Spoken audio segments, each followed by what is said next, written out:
Ashley, I want to start here. When we think about stress, what does stress mean to you? I don't have a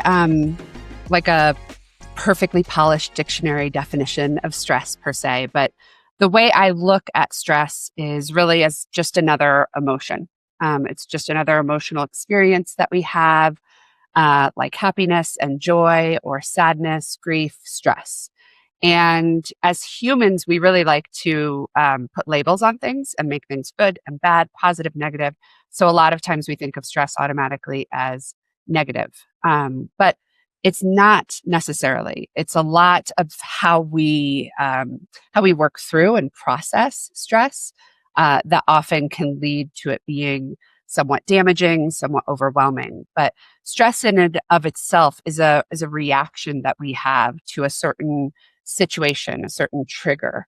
And it's really our body and our mind's way of alerting us to something. It feels like maybe this is beyond our capacity. Maybe we need to bring in some reinforcements. So it's just like an alert signal that lets us know that what we're entering into is a little bit big or a little bit scary, a little bit daunting, a little bit overwhelming, those sorts of things. So that's how I typically, on my good days, try to think about stress and not myself fall into that automatic habit of labeling it as something that's bad and needs to be avoided. Why do we as humans have this sort of innate feeling that is associated with stress? You know, when you see somebody that is, and if you're listening to the audio, you can't see the finger quotes, but you can see somebody is stressed. You can see their perceived, shoulder shrug. You can tell in their look and in their feel that they have something going on. Why do we as humans feel the stress emotion in that way instead of it's go time? Now is when I turn on and now is when I go to work. Yeah. And we can get it to be go time. We just have to do the mental work to be able to do that. Like you look at the best athletes in the world, the best performers, they are using stress as fuel and motivation, and they are seeing it as go time. But they have put in a lot of time and effort and energy into kind of countering that automatic response that our brain has around stress to panic, to go to doom and gloom, to, feel that heaviness. And I think fundamentally, without going into like a huge neuroscience lesson, but our brain it exists to keep us safe. And safe is, I'm doing the quotes now, safe, because safe just means like avoiding any uncertainty, avoiding anything that could potentially put us at risk physically, emotionally. And it doesn't necessarily know whether it's going to cause risk or not, whether it's going to cause harm. It just kind of puts this blanket interpretation over these different situations, these different triggers, and causes us to feel that heaviness, that stress response, so that we can kind of avoid and stay safe. It's very caveman-esque, right? I see lion over there. I don't know if lion is friendly or if lion's going to try to come and get me. And in the same respect, I see my boss over there. I don't know if that boss is going to be happy today or if they're going to come and get me. But it sort of feels the exact same as you're alluding to it, is I see sort of this, presumably this threat, and I don't know how to feel about it. So I can't feel happy until I can sort of troubleshoot and go through the checklist of whether or not it makes me happy or stressed. Right. And if you think about it, like there are a lot of possible outcomes to doing that brave thing. Like let's take the example, you're in a meeting, your boss says something, you disagree with what they have to say, and you have this voice in your head that says, I should probably speak up. There's a lot of possibilities of what could happen if you spoke up, right? There's pretty much guaranteed that if you stay quiet, those possibilities aren't going to happen. You're not going to get chewed out. You're not going to get, weird looks. You're not going to get people talking about you and how you went against the boss. And so our brain favors that, even though there's this huge cost to our integrity, to our career growth, to what we're working to achieve, the integrity of the team and the company. And so it's on us to put in the work to be able to, again, like those athletes and performers, push back against that internal dialogue and activate our courage to step into that place, even though it's stressful. Are you familiar with the invisible guest theory?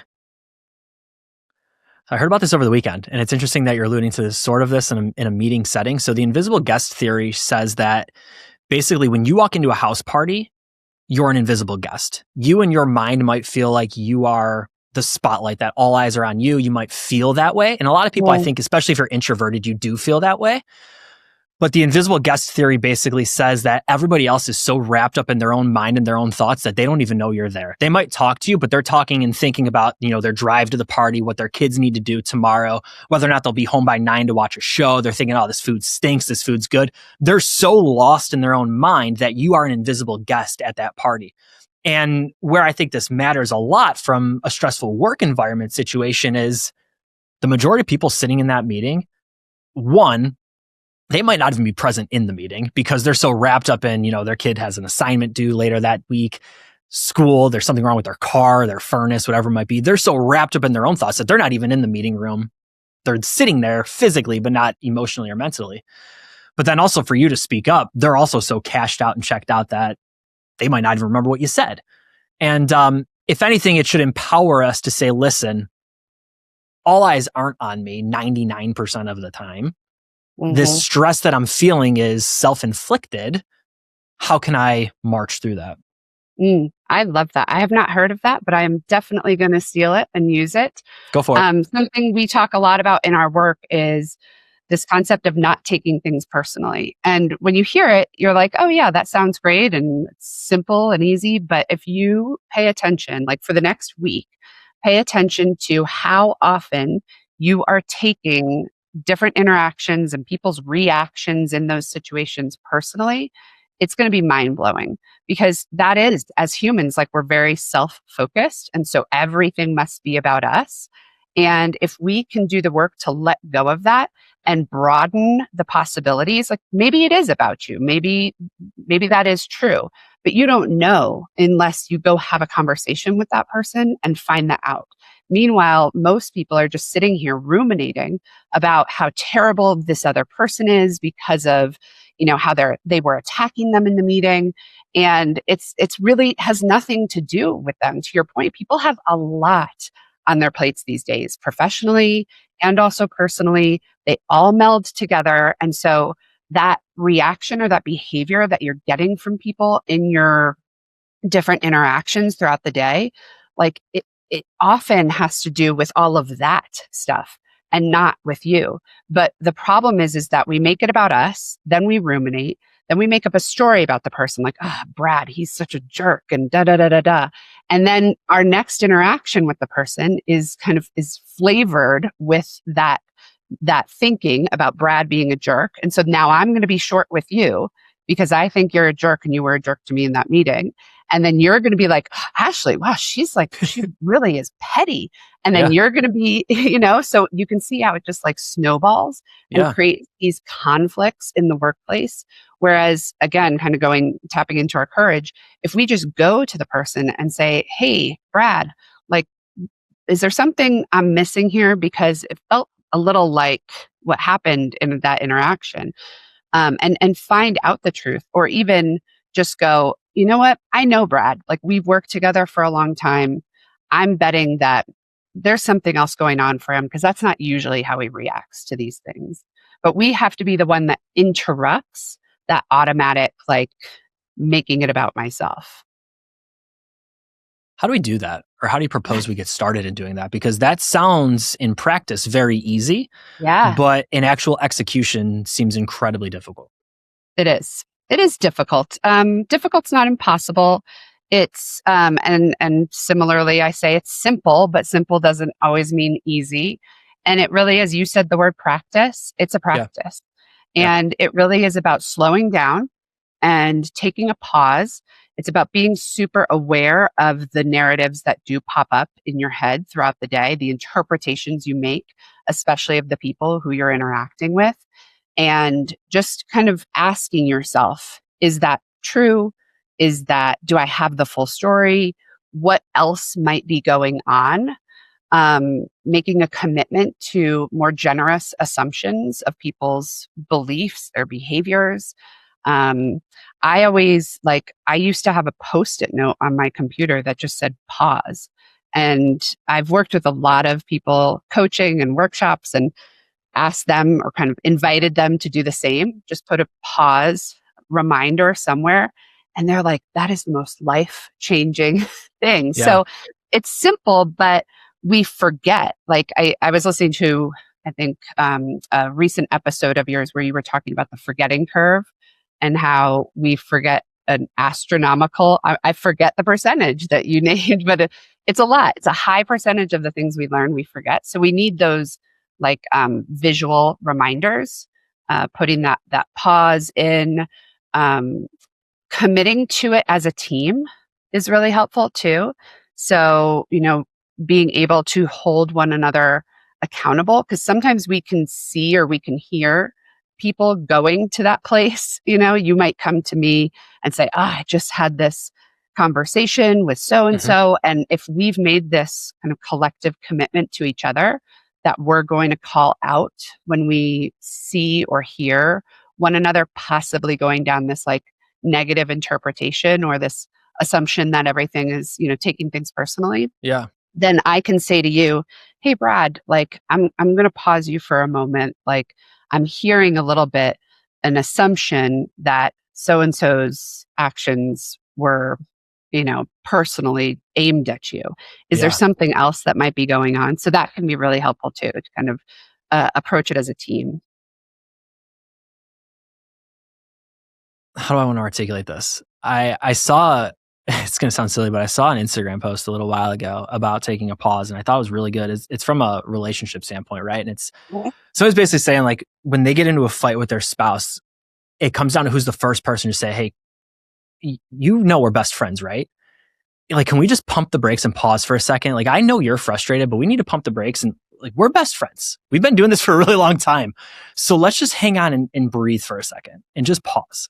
Because yes, you're frustrated, I'm frustrated, whatever it might be. It's neither here nor there. But we're best friends. And we need to remember that because what's going on right here is not productive. And so I don't know why I went down that path, but you triggered a thought and I thought I'd share.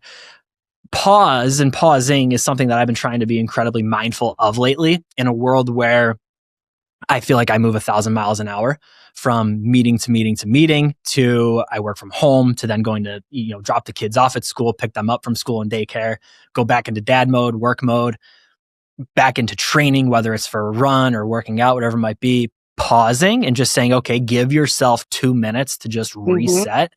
And that doesn't mean look at your phone because you're going to be bored. Just pause is something, again, interesting that you brought that up, that I've been trying to be incredibly intentional about. Easier said than done, but I find I'm more productive and more just all around a better person when I do that. Yeah. And you're naming one of the challenges that so many people face, which is we occupy a lot of different roles and wear different hats. And throughout the day, you're having to switch all the time. And something that I like to ask myself when I'm going into different calls, meetings, settings is who does this person or who do these folks need me to be in this call, in this next meeting? Who do I need to be? And that can really help to just make that conscious shift that you're talking about. But I love that you brought up that piece about relationships, because ultimately, yes, that piece of advice might have been about a life partnership or more romantic partnership, but relationships are relationships. And when you think about the people who you work with, whether those are your colleagues, your clients, other stakeholders, they're all relationships. And so 100%. a lot of the same principles that apply to marriages or parenting, you can apply those to your working relationships. And when you were talking about that, what I hear is alignment. And we work with people all the time on this is where can you find alignment? And alignment doesn't mean you have to agree, but it's that recognition of what you just shared. We are best friends. And so at work, it might be we want to bring the greatest product to market. We can align on that. We might have differences about the execution and how that happens, but let's keep that in focus as we work through those disagreements so that it doesn't become such a battle and we lose sight of those things that brought us together. I love that. When you think about a company's vision or their mission statement, that can sort of be your North Star as a team then to say, listen, yes, we should argue in meetings. We don't need a bunch of yes players in the room because somebody has an idea saying, yes, that's a great idea, great idea. Like, yes, challenge everybody, challenge thoughts because we want to be the best staffing and recruiting firm in Buffalo, New York. And if having an honest conversation around a table is going to get us there, yes. And of course, attack the problem, not the person. And yes, be respectful, but there's going to be times where you disagree and you have to air that.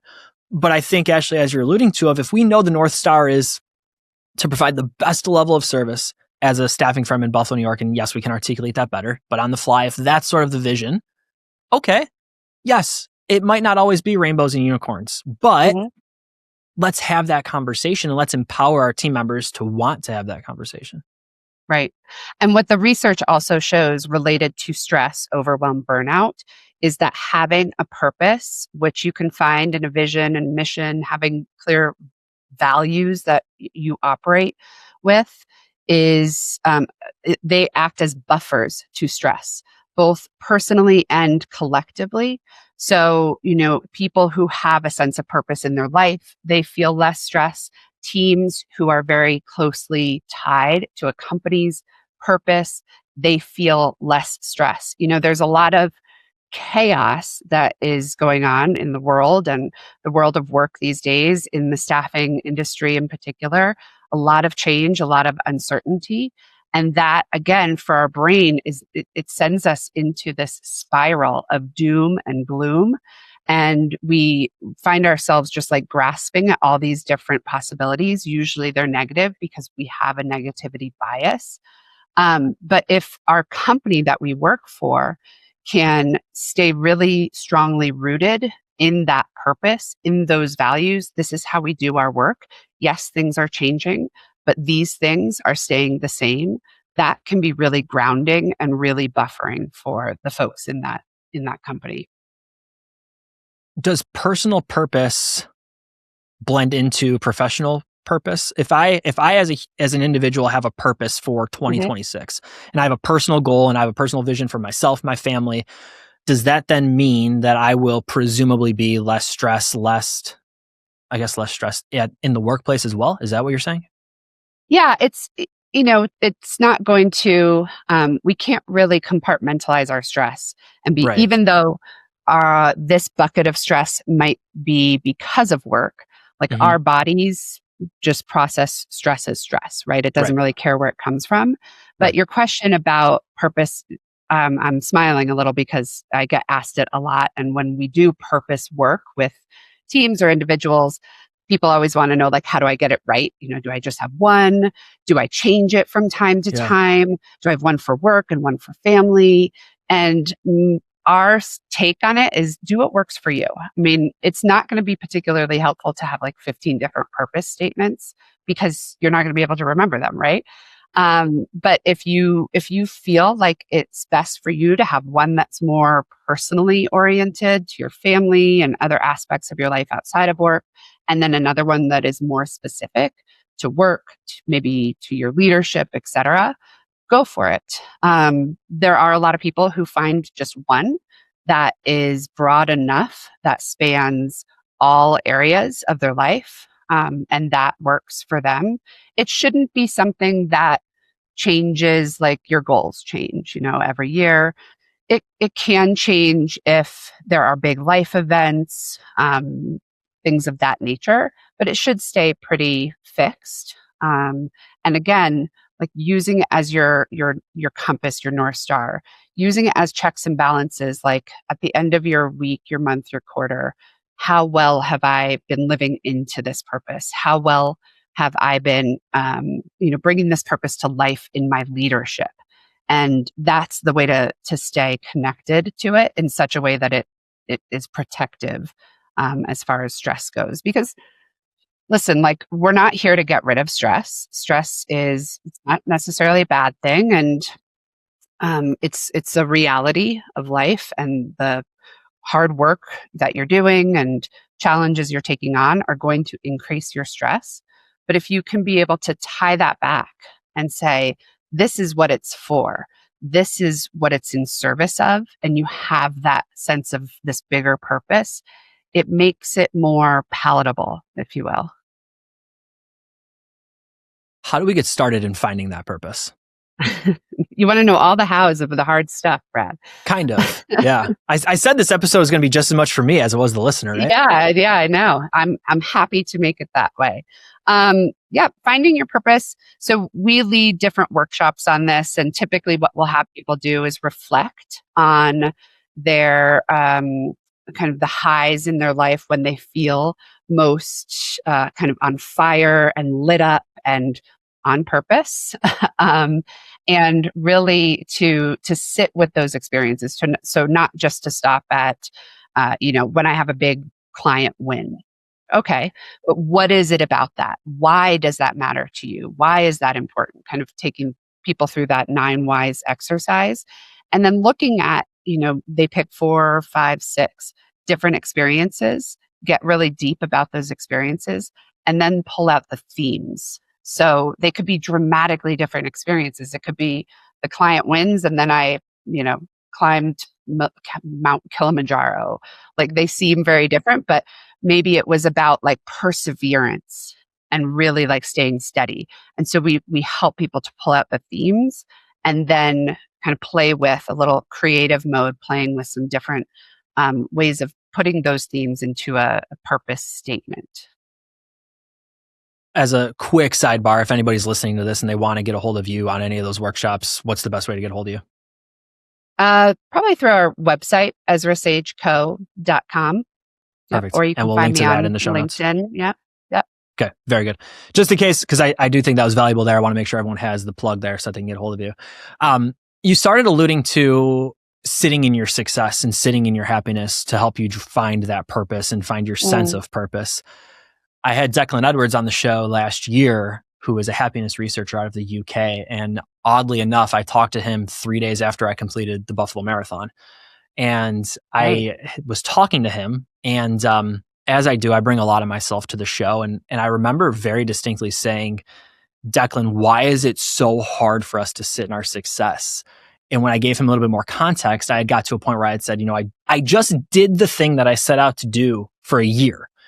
Training, nutrition, recovery, supplementation, everything that I could do to get to the finish line.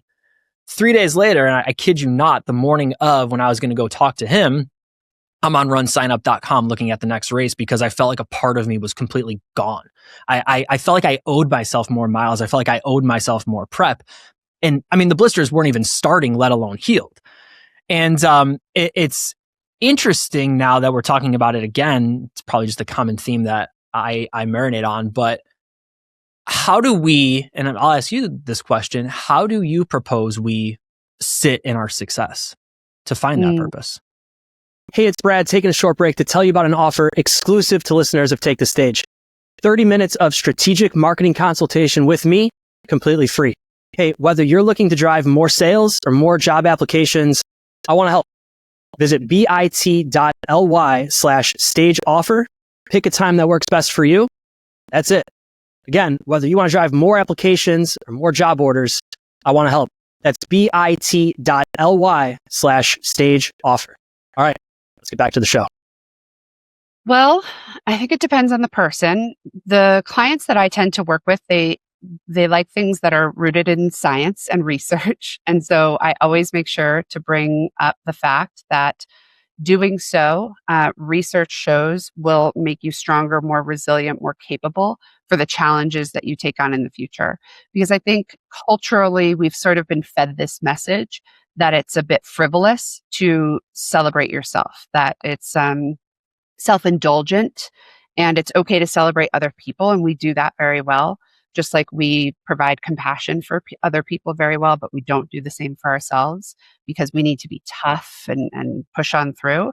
And the same thing is true for celebrating. Like it feels who do you think you are to be celebrating yourself? And so sometimes for folks, what can make a big difference is like, it's rewiring your brain, or it's wiring your brain in such a way that's going to make you stronger for the next challenge.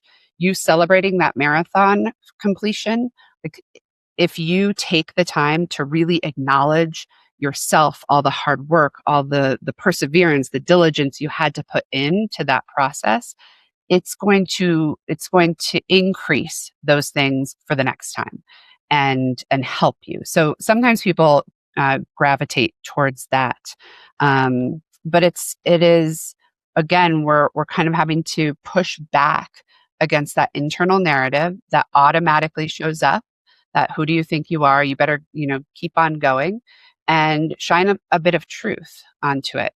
Our brains are incredible, but there are a lot of ways that they operate that are not super helpful for what we're trying to achieve and what we're aiming for in our lives. And so we need to be the person in the driver's seat and not allow our brain to just take hold and have those automatic reactions that it has. But we need to rewrite the narrative that it's not frivolous, it's not a distraction. We will get to the planning for the next thing, but we need to acknowledge what went on for this accomplishment. Yeah. And it's particularly important in teams, particularly in industries that are under a ton of pressure and stress, uncertainty, like staffing these days, because I don't know if you've heard of the concept of change fatigue, but often when there's an accomplishment, we go to the next thing. Here's the next thing we have to work on, the next initiative we need to put some meat behind. And it can be really deflating to just be in that zone of like, what's next? What more? What's next? And the way to inflate people's sense of self, their motivation, their enthusiasm, is to acknowledge what's worked well. There's a saying that what you appreciate appreciates. And so taking the time to appreciate those things, whether it's like small in the moment or more formal, like, reflections, postmortems, etc., that it's hugely important for us to be looking at the positive. I feel like that's probably especially true in staffing and recruiting, right? Where we know the industry's on a 4-year decline. So it's great to close an order right now. It's great to close a sale right now, but it's also, all right, man, pick up the phone and get the next one too, because we're still down year over year. And it's hard to just sit in that success, even though you may have gotten a great job order in today and think, well, I got to do it again tomorrow, right? Like I can't celebrate it too long. But at the same time, I'm with you 100%. But I think that's why a lot of that sales mindset is difficult in this industry, right? We are at a 4-year decline. Even our successes feel like just stepping stones to get back to where we were, where we used to be. So it's tough to sit in that success. But I agree with you. We got to find a way to just celebrate those wins along the way, big and small. Yep. Yeah. And especially if you're in a leadership position, because you carry so much influence in that position. And so knowing that people are more likely to minimize or shrug off a success, even if it's a little one, like coming from their leader, that matters a lot. And for leaders to celebrate their own successes. And by the way, like we can celebrate success that lives within failure too. Because even if something's a failure, you missed the mark on something, you lost the client, etc., there are probably successes that happened within that process. Like you continue to show up, you really prioritize the relationship with the client. You didn't compromise the company's integrity or the values. Like those are huge successes, even if that end goal wasn't met, and those need to be celebrated. And they're really integral to helping foster a growth mindset versus a fixed mindset. If we can point out the things that people do well in the process that they're going through, not necessarily just making it like black and white, you won, you lost, success or failed, but like, what did the person do? How did they show up that you want to celebrate, because that's going to cultivate that growth mindset that so many people are looking for. Keep showing up is one of my favorite phrases. I say it probably 5 times a day, if not more. Was honestly thinking of getting it tattooed on my wrist over here too. Nice. So it's interesting that you say that. But I do think that is one of the variables that we, or personally, I can control, right? I can't control that the storm is coming, but I can control whether or not I bring an umbrella, or I get inside, or I drive away and I get my family the heck out of there. I can control those variables, from a work standpoint, or from a professional standpoint, personal standpoint. I can keep showing up. It might not be the best day, it might not be the best week, but I can keep showing up to change that. And I actually, our last webinar in December that I did for Lunch with Haley was titled "Keep Showing Up," because I think that's what the industry as a whole needs to do. I think we boil it down into what the best staffing and recruiting firms are going to do differently in 2026. So they're going to keep showing up, and they're going to do it in unique ways, in different ways, and they're going to challenge what it means to sell and have marketing systems that support their sales system. But we have to keep showing up. Yeah. Yeah. And it's a great motto to live by. And again, the more we can kind of cultivate that, perseverance attitude on teams, the more we can support one another in that keep showing up. And we might be able to see a teammate who is struggling, or we know that they've had, a number of losses over and over, and we know how bad that feels. And we can be the person who helps to remind them to keep showing up. And we can be the person that helps to do that. Again, going back to like the athlete analogy, an athlete doesn't win every game, every race, every, tournament that they're in. But they have to keep showing up. And how do they do that? They do that by cultivating their own mindset. They do that by surrounding themselves with really good coaches.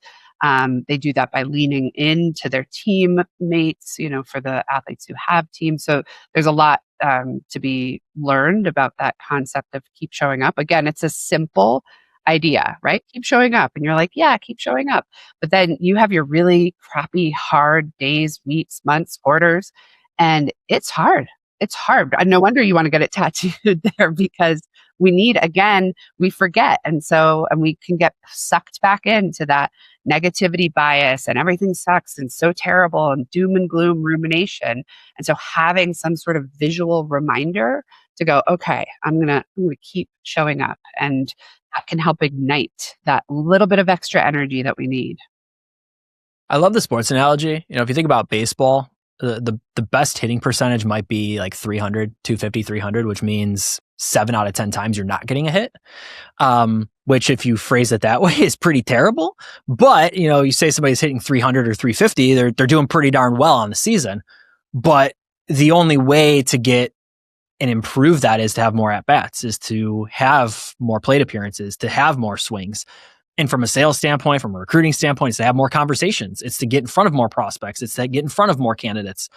Staffing is rarely a one-call close, if ever. I've said that dozens of times on this show and our other show, Insights.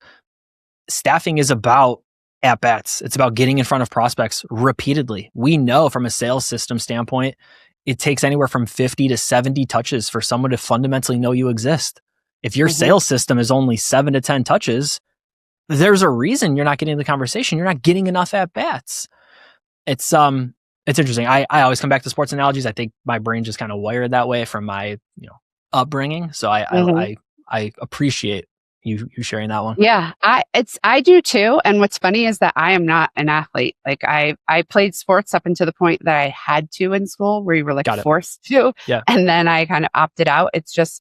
It's not been, it just wasn't something I was super into, but I will watch any sports documentary. Like if you look at my watch history on Netflix or whatever, it's all the, document. It doesn't even matter what sport it is, because I love the training and the mindset training that they do, and the recovery that they do. And, what separates successful athletes from those who aren't able to achieve really high levels of success is so often about their mind and the work that they're putting into it to be able to control their mind better. I'm not going to say all the time.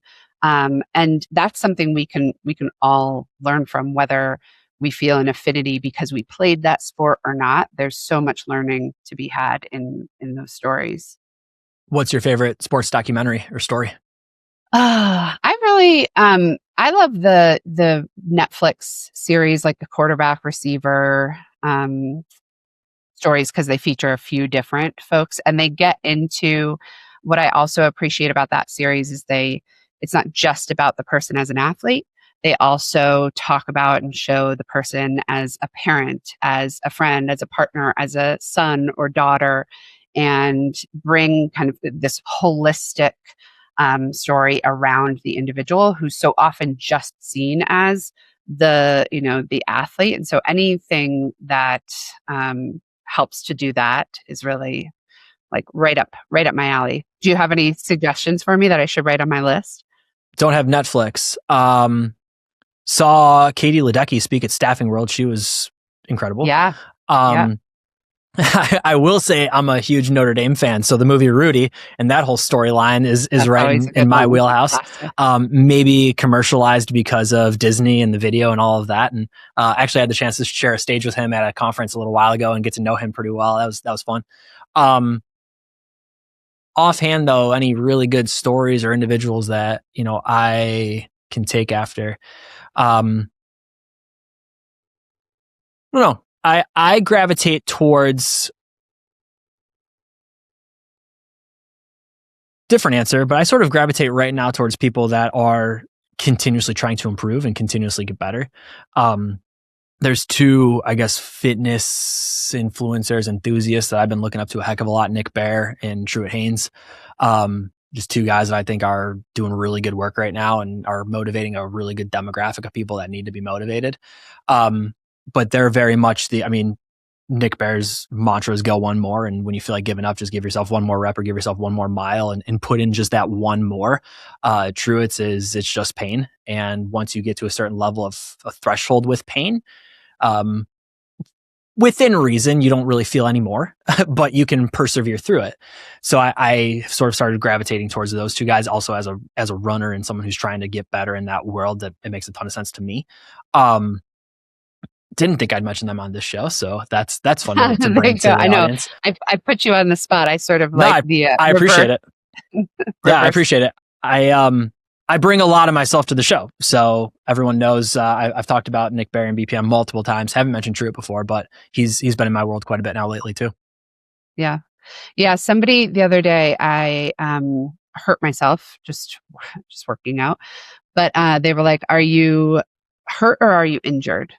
And we were talking about the difference in that question. And I think, again, kind of using that as a reference for just our general lives or our work lives, like questions are great ways. You asked earlier, like, how do we create more of a pause? How do we slow down? And embracing more curiosity and asking ourselves more questions, asking each other more questions can really help to create some of that slowdown. Because, I was very grumbly about being hurt and annoyed by it. And it helped me to assess like, how bad is this? What do I actually need? Mm-hmm. If this is, if I'm hurt or I'm injured, kind of like short term versus long term, something that's more to be expected, par for the course of how you're pushing yourself versus something that needs some more higher level of attention and maybe some higher level of the break. And so it was a great reminder of the power of a question to not just slow us down, but really to do that work that we were talking about of like bringing in some truth, bringing in some perspective. How bad is this really? Detaching ourselves a bit from the identity of the achievement and not allowing our brain to take control of that driver's seat. Curiosity can be so good for that. Had Casey Jaycox on the show a little while ago, and his whole philosophy from a sales standpoint, he's a sales coach, and his whole sales philosophy is stay curious, ask questions, just continuously ask questions until you've asked everything that you need to know about your prospect or person you're talking to, but lead with general curiosity and not with the assumption that if I ask you enough questions, I'm going to sell you something, but just stay genuinely curious and stay humble and curious. And I love that framework. I love that mentality of just how can we stay consistently curious? He actually signs his emails, stay curious. So I love that about him. Great guy. Yeah. Yeah. I know Casey. He is a great guy, like a Ted Lasso of staffing sales. Yeah. Yeah. And it's work. Like we are wired to be making up stories and assumptions and judgments. And so it does require some practice to be curious, especially if you're kind of in the hot seat and you're trying to close a deal, you're trying to, move the deal along. It's easy to show up and operate solely from your needs. And curiosity, genuine curiosity, isn't about your needs. It's about the other person who you're practicing that curiosity with. And then it has to be matched with really good listening, deep listening, because the person's going to know if you are just asking questions because it's what you're supposed to do as a salesperson, or you're supposed to get a piece of information from them that you can then use for your strategy. And that people know that. People are smart these days. And there's also sort of this deficit of trust that we see happening. I'm not going to go down the rabbit hole of why. I'm sure we all know why trust is becoming more of an issue. But if you're in sales, like, you have to understand that deficit of trust. The way people would trust others 2, 3, 4 years ago is different than now. And you are going to gain trust and put pennies in the bank of that relationship if you can not entirely, but let go of your needs, what you want, your metrics, and just be really present with the person. It goes a long, long way. It's hard, but you can grow that skill with practice. A lot of what I'm hearing, and kind of bring this full circle, is being intentional with your reactions, being intentional with your behaviors, being intentional with your emotions, knowing that things are going to happen to you and controlling what it is that you can control. If you had to summarize stress management in 2026 for the listener into maybe, just a few sentences or a few statements, how would you kind of bring this one home? Yeah, I would precede intention with consciousness, being aware of what's going on, understanding those emotions that are popping up and the stories that you have in your head. What is your relationship to things like stress? What is your relationship to change and uncertainty? And what does it bring up in you? And then I would go next to that intentional choice. We always talk in our work about you have a choice. And you named this earlier about the storm. The storm might be coming, but you have a choice on how you prepare for that storm, how you talk to your family when you're like, we got to get in the car. What's the kind of the energetic tone that you want to set around the storm? Where do you want to go? So there are things that are always going to be outside of our control that are going to cause us stress. But there is a whole lot that is in our control. And that's what we want to help people to find and to recognize and to really be able to leverage so that they can manage that stress in a way that isn't unproductive, that it doesn't hurt them from a well-being standpoint, it doesn't hurt their productivity, it doesn't hurt their team or their company's goals, etc. Ashley, before I get you through our rapid fire round, I want to give you the floor to share a little bit about yourself and the work you're doing over at EzraSage. Yeah. So basically what we just talked about, it's all about helping people to understand the root causes of stress and really how do we deal with those root causes, things like change, uncertainty, that are inevitable parts of the world. And how do we find our agency in all of that so that we don't become victims to stress and pressure and overwhelm? We don't end up burning out because of them, but we can grow our mental strength and resilience so that we can be successful and productive in the face of that stress and pressure. And we make sure something that we're really big into is making sure that we are getting at that root cause. We're not just throwing on Band-Aid solutions. My background I have a clinical background in social work and psychology, as you might have picked up on in the conversation. And so really making sure that the solutions we're putting into place with individuals and teams and organizations are getting at the root so that those solutions and those practices are sustainable, that it doesn't all fall apart when we leave. Very good. And our rapid fire round, one book that has fundamentally changed your life. Yeah, there is a book that my dad gave me that's called Wherever You Go, There You Are. I have it with me here. And it's about mindfulness. And it was one of, if not the first introduction that I had to the power of the mind and how influential our mind and our mindset is to other aspects of our life, and how capable we all are of shaping that mindset. And so that was really empowering. And I particularly love it because I have my copy. He has passed, but I also have his copy. So I have like our dual underlines and annotations, but it was a really powerful one for me. It's awesome. And as everyone knows, as much as this is about building your library and your book list, it's really just for me so that I can add more books to my bookshelf. So I appreciate you. Love it. I sort of alluded to this as my second or third last question here, but I always end with this question as well. So I'm going to ask you one more time. One piece of advice that you would give to somebody just starting in staffing and recruiting, what would you tell them about stress management? I don't think this is exclusive to somebody just starting, but of course there are unique pressures when you're just starting out that could be particularly helpful for.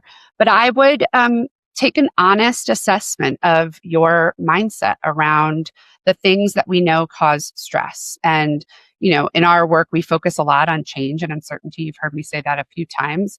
So that can be a great place to start. What's my relationship with change? How do I tend to react when changes occur, when change is sprung upon me, and recognizing where the gap is in how you are today and how you need to be in order to be successful in your role as it relates to change and uncertainty, and taking some measures to fill that gap. There are a lot of things we talked about today.